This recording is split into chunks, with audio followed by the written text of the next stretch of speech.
നമസ്കാരം. വചന സമീക്ഷയുടെ പുതിയൊരു അധ്യായത്തിലേക്ക് എല്ലാ പ്രിയ പ്രേക്ഷകർക്കും സ്വാഗതം. ഇന്നത്തെ വിചിന്തനത്തിനായുള്ള തിരുവചന ഭാഗം സങ്കീർത്തനങ്ങൾ 147 അധ്യായം 6 വാക്യം.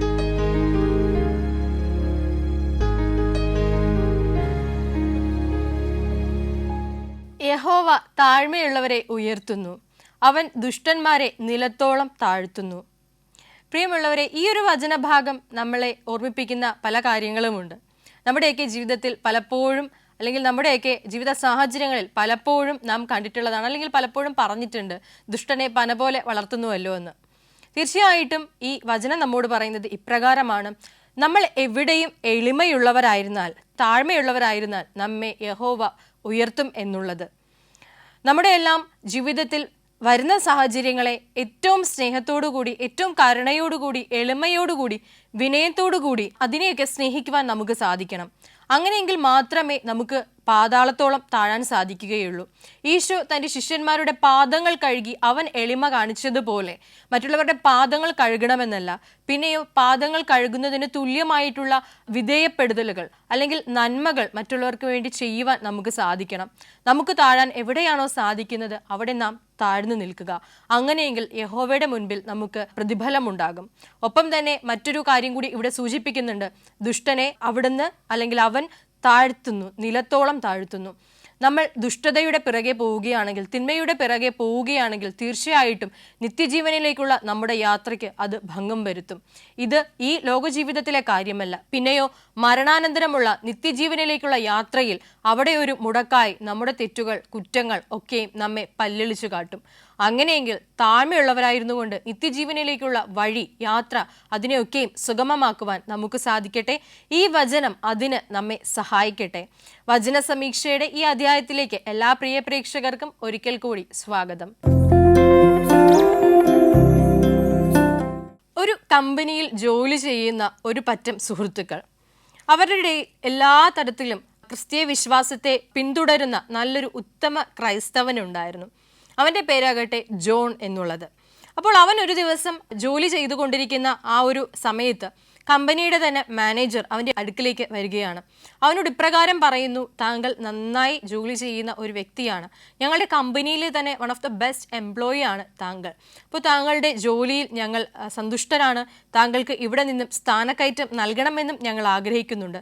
അങ്ങനെയാണെങ്കിൽ വരും വർഷങ്ങളിൽ, മുന്നോട്ടുള്ള വർഷങ്ങളിൽ താങ്കളുടെ ശമ്പളവും അതോടൊപ്പം തന്നെ ആനുകൂല്യങ്ങളും കൂടുന്ന രീതിയിലുള്ള ഒരു സ്ഥാനത്തേക്ക് താങ്കളെ ഉയർത്തുവാനും കമ്പനി ആലോചിക്കുന്നുണ്ട്. താങ്കൾക്ക് അതിൽ സന്തോഷമുണ്ട് എന്നറിയാം. പക്ഷേ ഇനിയുള്ള നാളുകളിൽ താങ്കൾ ഒരു കാര്യം കൂടി ചെയ്യണം. താങ്കളുടെ ആത്മാർത്ഥത ഞങ്ങൾക്ക് ബോധ്യപ്പെട്ടതുപോലെ തന്നെ ബാക്കിയുള്ള എല്ലാവർക്കും ബോധ്യപ്പെടുന്ന തക്ക വിധത്തിൽ താങ്കൾ എല്ലാ ദിവസവും നന്നായിട്ട് പരിശ്രമിക്കുകയും നന്നായിട്ട് കഠിനാധ്വാനം ചെയ്യുകയും ചെയ്യണം. ഒപ്പം ആഴ്ചയിൽ ഞായറാഴ്ചയൊക്കെ ഇപ്പോൾ ഇടയ്ക്കിടയ്ക്ക് നിങ്ങൾക്ക് അവധിയാണല്ലോ, എന്നാൽ ഈ ഞായറാഴ്ചകളിൽ കൂടി താങ്കൾ ഈ ഒരു കമ്പനിക്ക് വേണ്ടിയിട്ട് നല്ലത് ചെയ്യുക എന്നുള്ളത്. അപ്പോൾ ഇത് കേട്ട് ജോൺ പറയുന്നുണ്ട്: ഞായറാഴ്ച എന്നെക്കൊണ്ട് വരാൻ സാധിക്കില്ല, കാരണം എനിക്ക് പള്ളിയിൽ പോകണം. ഞാൻ എൻ്റെ ദൈവത്തെ സ്തുതിക്കുകയും ആരാധിക്കുകയും ചെയ്യുന്ന ആ ഒരു ദിവസമാണ്. ആ ഒരു ദിവസം മറ്റൊരു കാര്യത്തിനും ഞാൻ നീക്കിവെക്കുകയില്ല. അതിനി എൻ്റെ ജോലി പൊക്കോളട്ടെ, എൻ്റെ ജോലി എനിക്ക് നഷ്ടമായാലും ഞാൻ എൻ്റെ ഒരു തീരുമാനത്തിൽ നിന്നും വിട്ടുവീഴ്ച വരുത്താൻ ഞാൻ ആഗ്രഹിക്കുന്നില്ല. അങ്ങനെയെങ്കിൽ താങ്കൾക്ക് മറ്റൊരാളെ ആ ഒരു സ്ഥാനത്തേക്ക് തിരഞ്ഞെടുക്കാം. അപ്പോൾ ഈ മാനേജർ തിരിച്ചു പറയുന്നുണ്ട്: നല്ലൊരു അവസരമാണ് താങ്കൾ മിസ്സാക്കുന്നത് അല്ലെങ്കിൽ കളയുന്നത്. അപ്പോൾ ഈ ജോൺ അത് കേട്ട് പുഞ്ചിരിച്ച് നിൽക്കുന്നതേ ഉള്ളൂ. വീണ്ടും വചനത്തിലെ തന്നെ, വിശുദ്ധ ഗ്രന്ഥത്തിലെ തന്നെ ചില വാക്യങ്ങൾ കൊണ്ട്, ചില സന്ദേശങ്ങൾ കൊണ്ട്, ചില ആശയങ്ങൾ കൊണ്ട് ഈ ഒരു മാനേജർ ജോണിനോട് സംസാരിക്കുന്നുണ്ട്. എന്തായിരിക്കും സംസാരിച്ചത് എന്നുള്ളതിലേക്ക് നമുക്ക് മടങ്ങി വരാം. അതിനു മുൻപായി നമ്മുടെ ഇന്നത്തെ ആദ്യത്തെ കോളറിലേക്ക് നമുക്ക് പോകാം. നമസ്കാരം, വചന സമീക്ഷയിലേക്ക് സ്വാഗതം. ആരാണ്? കുഞ്ഞുമോൾ ഷാജി, മീൻകുളം. മീൻകുളത്തുനിന്ന് കുഞ്ഞുമോൾ ആന്റി ആണല്ലേ? ഓക്കെ ആന്റി, വീട്ടിലാരൊക്കെ ഉണ്ട്? വീട്ടിലിപ്പം ഞാനും ഹസ്ബൻഡും തന്നെ ഉള്ളു. ഓക്കെ, സുഖമായിട്ടിരിക്കുന്നോ? സുഖമായിട്ടിരിക്കുന്നു. അവിടെ മഴയൊക്കെ ഉണ്ടോ മീൻകുളത്ത്? ഇപ്പൊ മഴ കുറവാ. ഓക്കെ. അപ്പൊ ആന്റി അറിയാലോ, നമ്മുടെ വചന സമീക്ഷയിൽ 4 ചോദ്യങ്ങളായിരിക്കും ഉണ്ടാവുക. അപ്പൊ നമുക്ക് ചോദ്യത്തിലോട്ട് കയറിയാലോ? അപ്പൊ ആന്റിക്ക് വേണ്ടിയിട്ടുള്ള ഒന്നാമത്തെ ചോദ്യം ഇതാണ്: വലിയ കൊള്ള മുതൽ വിഭാഗിക്കപ്പെടുമ്പോൾ അത് ലഭിക്കുന്നത് ആർക്കു കൂടിയാണ്?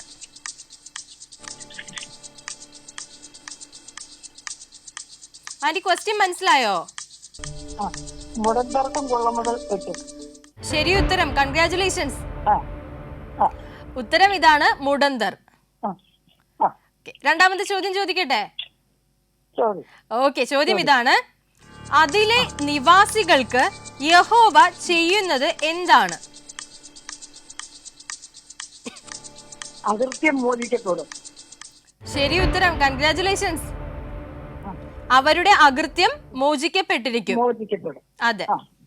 അപ്പൊ 2 ചോദ്യങ്ങൾ ശരിയായി, സന്തോഷമായില്ലേ? ഓക്കെ. അപ്പൊ ആന്റി പാട്ട് പാടാൻ ഇഷ്ടമാണോ? പാട്ട് പാടാൻ ഇഷ്ടമാ. എന്നാ ഒരു പാട്ട് പാടാവോ നമ്മുടെ പ്രേക്ഷകർക്ക് വേണ്ടിട്ട്? പാടാം പാടാം. ആ ഓക്കെ, പാടിക്കോളൂ. യേശു എൻ പച്ചമയ തീർന്നതീന എന്തോരാനന്ദം ഈ പൂവിൽ വാസം എന്തു മോദം പാർത്തലത്തിൽ ജീവിക്കുന്ന എന്തു മോദം പാർത്തലത്തിൽ ജീവിക്കുന്ന ഈ ലോകരാക്ഷേമം ചൊല്ലിയാലും ദുഷ്ടർ പരിഹാസം ചൊല്ലിയാലും എൻ പ്രാണനാഥൻ പോയതായ പാദമതി എൻ പ്രാണനാഥൻ പോയതായ പാദമതി യേശു എൻ രക്ഷമ തീർന്നതീന എന്തോരാനന്ദം പൂവേ വാസം എന്തു ബോധം പാർത്തലത്തിൽ ജീവിക്കുന്ന എന്തു ബോധം പാർത്തലത്തിൽ ജീവിക്കുന്ന. ആന്റി നന്നായിട്ട് പാടി കേട്ടോ.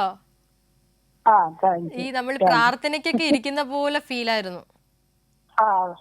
കുടുംബ പ്രാർത്ഥനയ്ക്ക്, സന്ധ്യ പ്രാർത്ഥനയ്ക്കൊക്കെ ഇരിക്കുമ്പോഴുള്ള ഫീൽ ഉണ്ടല്ലോ, അതേപോലെ ഉണ്ടായിരുന്നു. അപ്പൊ അത്രയും അനുഗ്രഹം കിട്ടിയ ഒരാളല്ലേ, അപ്പം ഇനിയും പാടുക കേട്ടോ. ഓക്കെ, അപ്പൊ നമുക്ക് മൂന്നാമത്തെ ചോദ്യത്തിലേക്ക് പോയാലോ? ഓക്കെ, അടുത്ത ചോദ്യം ഇതാണ്, അതിലെ നിവാസികളിൽ ആരും പറയാത്തത് എന്താണ്? ഞാൻ രോഗിയാണെന്ന് ആരും പറയത്തില്ല. ശരി ഉത്തരം, കൺഗ്രാറ്റുലേഷൻസ്. ഉത്തരം ഇതാണ്, ഞാൻ രോഗിയാണ് എന്ന്. അപ്പോ 3 ചോദ്യങ്ങൾ ശരിയാക്കിയിട്ടുണ്ട്. നാലാമത്തെ അവസാനത്തെ ചോദ്യം കൂടി ചോദിക്കട്ടെ? ഓക്കെ, ചോദ്യം ഇതാണ്, യഹോവയ്ക്ക് സകല ജനതകളോടും കോപവും അവരുടെ സർവ്വ സൈന്യങ്ങളോടും ക്രോധവും ഉള്ളതുകൊണ്ട് എന്താണ് അവരോട് ചെയ്തിരിക്കുന്നത്? അവൻ അവരെ ശപഥാർപ്പിതമാക്കി കൊലയ്ക്ക് ഏൽപ്പിച്ചിരിക്കുന്നു. ശരി ഉത്തരം, കൺഗ്രാറ്റുലേഷൻസ്. ഉത്തരം ഇതാണ്, അവരെ ശപഥാർപ്പിതമായി കൊലയ്ക്ക് ഏൽപ്പിച്ചിരിക്കുന്നു. അപ്പോ 4 ചോദ്യങ്ങളും ശരിയാക്കിയിട്ടുണ്ട്.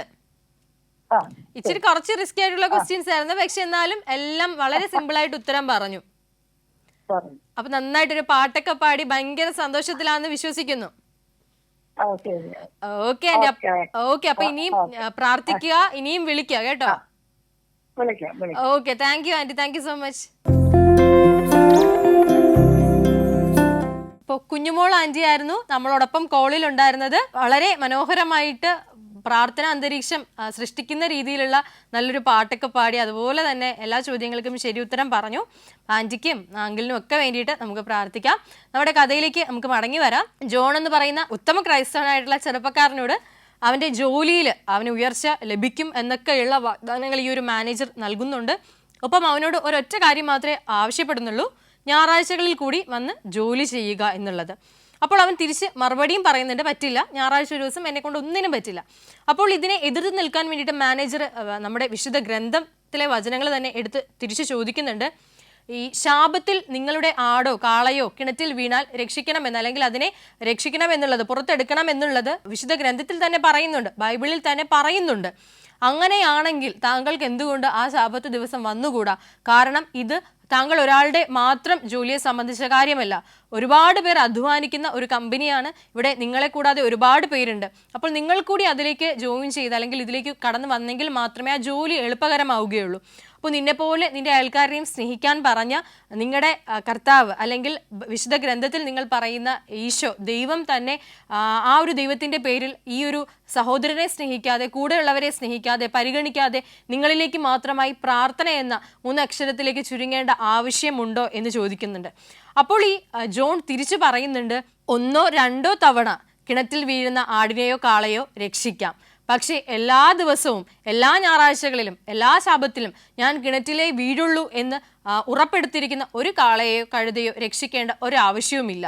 അങ്ങനെയാണ് സാർ താങ്കൾ ഇപ്പോൾ പറഞ്ഞ കാര്യം.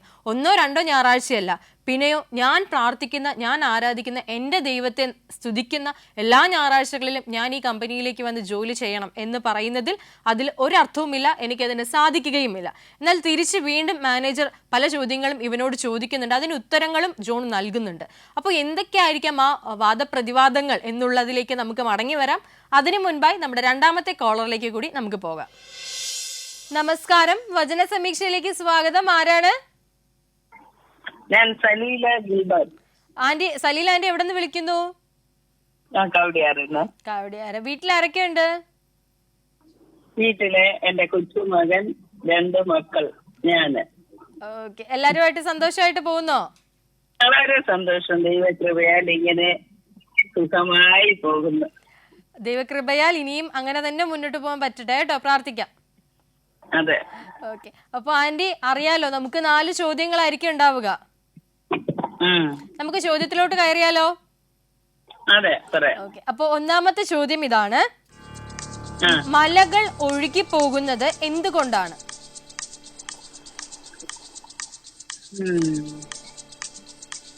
അവരുടെ രക്തം കൊണ്ട് മലകൾ ഒഴുകി പോകും. ഹതന്മാരെ എറിഞ്ഞു കളയും. അപ്പോൾ അവരുടെ രക്തം കൊണ്ട് മലകൾ ഒഴുകി പോകും. ശരി ഉത്തരം, കൺഗ്രാറ്റുലേഷൻസ്. ഉത്തരം ഇതാണ്, അവരുടെ രക്തം കൊണ്ട്. അപ്പൊ ഒന്നാമത്തെ ചോദ്യം ശരിയായി. അപ്പൊ രണ്ടാമത്തെ ചോദ്യത്തിലേക്ക് പോകാം. അതെ. ഓക്കെ, ചോദ്യം ഇതാണ്, ഒരു ചുരുൾ പോലെ ചുരുണ്ടു പോകുന്നത് എന്താണ്? ആകാശം. ശരി ഉത്തരം, കൺഗ്രാറ്റുലേഷൻസ്. ശരി ഉത്തരവാണ്. അതിന്റെ ഉത്തരം ഇങ്ങനെയാണ്, ആകാശം. അപ്പോ 2 ചോദ്യങ്ങളും ശരിയാക്കിയിട്ടുണ്ടല്ലേ? ആന്റിക്ക് ഇഷ്ടപ്പെട്ട ഒരു വചനം പങ്കുവെക്കാവോ പ്രേക്ഷകരുമായിട്ട്? ഓക്കെ, പറഞ്ഞോളൂ.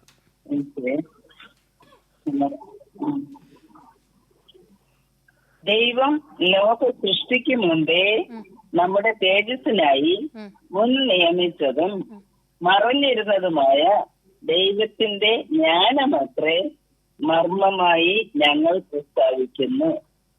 അതിന്റെ റെഫറൻസ് 1 കൊരിന്ത്യർ 2:7. ദൈവം ലോക സൃഷ്ടിക്ക് മുമ്പേ നമ്മളെ സൃഷ്ടിച്ചു നമ്മുടെ തേജസ്സിനായി.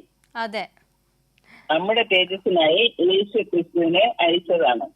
ദൈവം ലോക സൃഷ്ടിക്ക് മുമ്പേ നമ്മുടെ തേജസ്സിനായി മുൻ നിയമിച്ചു. അതെ, അത് മറഞ്ഞിരുന്നതാണ്. അപ്പൊ അതിന്റെ ജ്ഞാനമാണ് സുവിശേഷമായിട്ട് നമ്മളിപ്പോ പ്രസ്താവിക്കുന്നത്.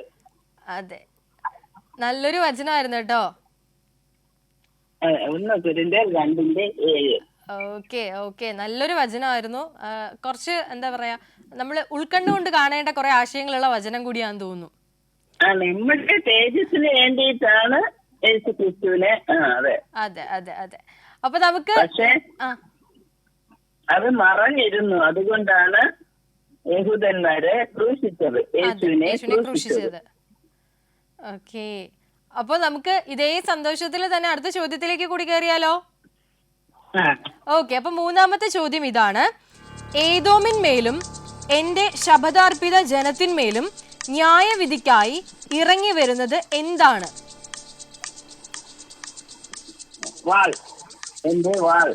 ശരി ഉത്തരം, കൺഗ്രാറ്റുലേഷൻസ്. ഉത്തരം എന്റെ വാൾ. അപ്പൊ അവസാനത്തെ ചോദ്യം കൂടി ചോദിക്കുവാണേ. ചോദ്യം ഇതാണ്. യഹോവയുടെ വാൾ നിറഞ്ഞിരിക്കുന്നത് എന്തുകൊണ്ടാണ്? അത് പൊതിയപ്പെട്ടിരിക്കുന്നത് എന്തുകൊണ്ടാണ്?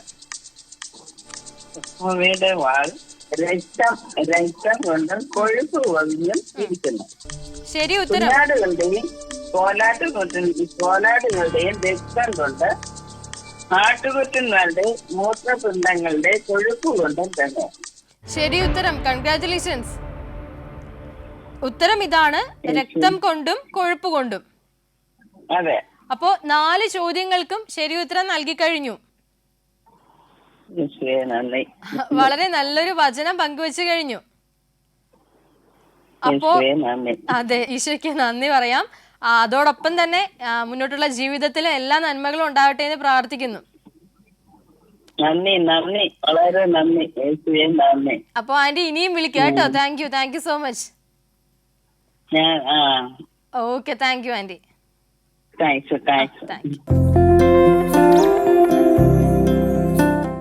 സലീല ആന്റി ആയിരുന്നു നമ്മളോടൊപ്പം കോളിൽ ഉണ്ടായിരുന്നത്. അപ്പോൾ ആന്റിക്കും ആന്റിയുടെ കുടുംബത്തിനും ഒക്കെ വേണ്ടിയിട്ട് നമുക്ക് പ്രാർത്ഥിക്കാം. നമ്മുടെ കഥയിലേക്ക് കൂടി നമുക്ക് മടങ്ങി വരാം. മാനേജർ പല കാര്യങ്ങളും ചോദിച്ച് വാദപ്രതിവാദങ്ങൾ നടക്കുമ്പോൾ നേരത്തെ സൂചിപ്പിച്ചതുപോലെ പറയുന്നുണ്ട്, നിന്നെ പോലെ നിന്റെ അയൽക്കാരനെ സ്നേഹിക്കാൻ പറഞ്ഞിട്ട് അയൽക്കാരൻ്റെ കൂടെ നിൽക്കാതെ സ്വന്തം കാര്യം നോക്കി പ്രാർത്ഥിക്കാൻ വേണ്ടി മാത്രം പോകാൻ നാണമില്ല എന്നുള്ളത്. അപ്പോൾ ഈ ജോൺ പറയുന്നുണ്ട്, ശരിയാണ്, എൻ്റെ ഈശോ, എൻ്റെ യഹോവ, എൻ്റെ ദൈവം പറയുന്നുണ്ട് വിശുദ്ധ ഗ്രന്ഥത്തിലൂടെ, നിന്നെപ്പോലെ നിന്റെ അയൽക്കാരനെ സ്നേഹിക്കുക, സഹോദരനെ സ്നേഹിക്കുക, അങ്ങനെയൊക്കെയുള്ള കാര്യങ്ങൾ. പക്ഷേ പലപ്പോഴും അത് തെറ്റായി ചിത്രീകരിക്കപ്പെടുകയും വളച്ചൊടിക്കപ്പെടുകയുമാണ് ചെയ്യുന്നത്. എങ്കിലും കൽപ്പനകളിലും പറയുന്നുണ്ട്, നിന്റെ ദൈവമായ കർത്താവിനെ നീ ആരാധിക്കണം എന്നുള്ളത്. ആ ശാബതമോ അല്ലെങ്കിൽ കടപ്പെട്ട തിരുനാളുകളോ ദിവസങ്ങളോ മാറ്റിവെക്കുവാൻ പാടുള്ളതല്ല എന്നുള്ളത്. അതായത് ദൈവത്തിന് പ്രാധാന്യം നൽകേണ്ടിടത്ത് അല്ലെങ്കിൽ ദൈവത്തിനായി കരുതി വെക്കേണ്ട സമയത്തെ മറ്റാർക്ക് വേണ്ടിയും മാറ്റിവെക്കാൻ തമ്പുരാൻ പറയുന്നില്ല. മറിച്ച് ശാബതമാണെങ്കിൽ അല്ലെങ്കിൽ അവൻ എപ്പോഴാണോ നമ്മിൽ നിന്ന് പ്രാർത്ഥന ആവശ്യപ്പെടുന്നത് അപ്പോഴൊക്കെയും പ്രാർത്ഥിക്കുവാനുള്ള മനസ്സുകൂടി സൃഷ്ടികളായ ഈ മനുഷ്യകുലത്തിന് വേണം എന്നുള്ളത് സൃഷ്ടാവായ ദൈവം ആവശ്യപ്പെടുന്നുണ്ട്. അങ്ങനെയെങ്കിൽ ആ ദൈവത്തിന് ശേഷം മാത്രമേ, ആ ദൈവസ്നേഹത്തിന് ശേഷം മാത്രമേ എൻ്റെ സഹോദര സ്നേഹത്തിന് ഞാൻ വില നൽകുന്നുള്ളൂ. അവിടെയും എനിക്ക് ഒന്നാമതായിട്ട് നിൽക്കുന്നത് ദൈവസ്നേഹം തന്നെയാണ്. മറ്റുള്ളവരുടെ വിഷമം കാണാതിരിക്കാനല്ല, പിന്നെയോ എന്നെ കൊണ്ട് ചെയ്യാൻ സാധിക്കുന്നത് ഞാൻ ഈ ദിവസങ്ങളിൽ ചെയ്യും. പക്ഷെ ഞായറാഴ്ച എന്നുള്ള എൻ്റെ ഒരു സമയത്തെ, എൻ്റെ ഒരു സമയത്തിൻ്റെ വിലയെ നിങ്ങൾ മാനിക്കാതെ എന്നെ അവഹേളിക്കുകയാണ് ചെയ്യുന്നത്. ഇവിടെ എൻ്റെ ദൈവത്തെയും നിങ്ങൾ അവഹേളിക്കുന്നു. അങ്ങനെയെങ്കിൽ ഈ ഒരു കമ്പനിയിൽ ജോലി ചെയ്യുവാൻ പോലും ഞാൻ താല്പര്യപ്പെടുന്നില്ല എന്നുള്ളത്. അപ്പോൾ ജോണിൻ്റെ അടിയുറച്ച വിശ്വാസം കണ്ട് അല്ലെങ്കിൽ അവനെ സംസാരിച്ച് തോൽപ്പിക്കാൻ സാധിക്കുകയില്ല, അത്രത്തോളം ആഴത്തിലുള്ള വിശ്വാസം അവനുണ്ട് എന്നൊരു തിരിച്ചറിവിനാൽ ഈ മാനേജർ അവിടെ നിന്നും ലജ്ജിതനായി മടങ്ങുകയാണ്. അവനോട് ഞായറാഴ്ചകളിൽ വരണ്ട എന്ന് തന്നെ സൂചിപ്പിക്കുകയും ചെയ്യുകയാണ്. അപ്പോൾ ഈ ഒരു സാഹചര്യം, ഈ ഒരു കഥയുടെ ഈ ഒരു സന്ദർഭം നമ്മുടെയൊക്കെ ജീവിതത്തിലും പലപ്പോഴും വന്നിട്ടുണ്ട്, നമ്മുടെ വിശ്വാസം ചോദ്യം ചെയ്യപ്പെടുന്ന രീതിയിൽ. അപ്പോൾ എന്ത് മറുപടിയാണ് നമ്മൾ നൽകിയിട്ടുള്ളത്, എന്തായിരിക്കും നമ്മൾ ഇനിയും നൽകാൻ പോകുന്നത് എന്നുള്ള കഥയുടെ സാരാംശത്തിലേക്ക് നമുക്ക് മടങ്ങി വരാം. അതിനു മുൻപായി വചന സമീക്ഷയുടെ ഇന്നത്തെ അവസാനത്തെ കോളറിലേക്ക് കൂടി നമുക്ക് പോകാം. നമസ്കാരം, വചന സമീക്ഷയിലേക്ക് സ്വാഗതം. ആരാണ്? എന്റെ പേര് ഇമ്മാനുവൽ എന്നാണ്. ഇമ്മാനുവൽ, എവിടെ നിന്ന് വിളിക്കുന്നു? ട്രിവാൻഡ്രം. ഇമ്മാനുവൽ പഠിക്കുവാണോ? ഇപ്പൊ സ്റ്റഡീസ് ഒക്കെ കഴിഞ്ഞ് വെറുതെ ഇരിക്കുക. വീട്ടിലാരൊക്കെ ഉണ്ട്? വീട്ടിൽ ഡാഡ്, മാം, പിന്നെ ഞാൻ. ഓക്കെ, എല്ലാരും സുഖമായിട്ടിരിക്കുന്നു എന്ന് വിശ്വസിക്കുന്നു. എല്ലാവരും സുഖമായിട്ടിരിക്കുന്നു. ഓക്കെ, അപ്പൊ അറിയാലോ നമ്മുടെ വചന സമീക്ഷയിൽ 4 ചോദ്യങ്ങളായിരിക്കും ഉണ്ടാവുക. അറിയാം, ഞാൻ പ്രോഗ്രാം കാണാറുണ്ട്. ഓക്കെ, നമുക്കപ്പോ ചോദ്യത്തിലേക്ക് കയറിയാലോ? ചോദ്യത്തിലേക്ക്. ഓക്കെ, ഒന്നാമത്തെ ചോദ്യം ഇതാണ്. ആഹാസിനെതിരായി അവർ നടത്തിയ ദുരാലോചനയെ കുറിച്ച് യഹോവ എന്താണ് പറഞ്ഞത്? അത് നടക്കുകയില്ല, അത് സാധിക്കുകയില്ല. ശരി ഉത്തരം, കൺഗ്രാറ്റുലേഷൻസ്. Thank you. ഉത്തരം ഇങ്ങനെയാണ്, അത് നടക്കുകയില്ല, സാധിക്കുകയും ഇല്ല. രണ്ടാമത്തെ ചോദ്യം ചോദിക്കട്ടെ? ചോദിച്ചോളൂ. ഓക്കെ, ചോദ്യം ഇതാണ്. എഫ്രൈം എത്ര വർഷങ്ങൾക്കുള്ളിൽ ഒരു ജനമായിരിക്കാത്ത വണ്ണം തകർന്നു പോകും? ക്വസ്റ്റ്യൻ ഒന്നുകൂടെ ചോദിക്കൂ. എഫ്രൈം എത്ര വർഷങ്ങൾക്കുള്ളിൽ ഒരു ജനമായിരിക്കാത്ത വണ്ണം തകർന്നു പോകും? 65 വർഷമാണെന്ന് തോന്നുന്നു. സംശയമൊന്നും വേണ്ട, പറഞ്ഞു, ഉറപ്പിച്ചു പറഞ്ഞു. 65 വർഷം. ശരി ഉത്തരം, കൺഗ്രാറ്റുലേഷൻസ്. ഉത്തരം ഇതാണ്, 65 വർഷം. ഇമ്മാനുവൽ പാട്ടൊക്കെ പാടാറുണ്ടോ? പാട്ട് പാടാറില്ല. ഇല്ല, പാട്ട്. പിന്നെ എന്താ ഇഷ്ടം, പ്രസംഗിക്കുന്ന ആളാണോ? പ്രസംഗം അങ്ങനെയൊന്നുമില്ല. ഓക്കെ, പ്രാർത്ഥിക്കാനുണ്ടോ എല്ലാ ദിവസവും? പ്രാർത്ഥിക്കാനുണ്ടല്ലോ. ഓക്കെ, അപ്പം അതേപോലെ തന്നെ പ്രാർത്ഥന തുടർന്നു കൊണ്ടുപോകാൻ പറ്റട്ടെ. ഓക്കെ, അപ്പോ നെക്സ്റ്റ് ക്വസ്റ്റ്യനിലേക്ക് പോകുന്നു. ചോദ്യം ഇതാണ്, യഹോവ പറഞ്ഞ കാര്യങ്ങൾ നടക്കുമോ എന്ന് ഉറപ്പ് വരുത്തുന്നതിനായി എന്ത് ആവശ്യപ്പെടാനാണ് യഹോവ ആഹാസിനോട് ആവശ്യപ്പെട്ടത്? ഒരു അടയാളം. സംശയം ഒന്നും വേണ്ട, ശരി ഉത്തരമാണ്. കൺഗ്രാറ്റുലേഷൻസ്. ഓക്കെ, ഉത്തരം ഇതാണ്, ഒരു അടയാളം. ഓക്കെ, അപ്പൊ നമുക്ക് ഇന്നത്തെ ലാസ്റ്റ് ക്വസ്റ്റ്യനിലേക്ക് പോകാം. ചോദ്യം ഇതാണ്, ആഹാസിനോട് യഹോവ ചോദിക്കുവാൻ പറഞ്ഞ അടയാളം എങ്ങനെയുള്ളതാണ്?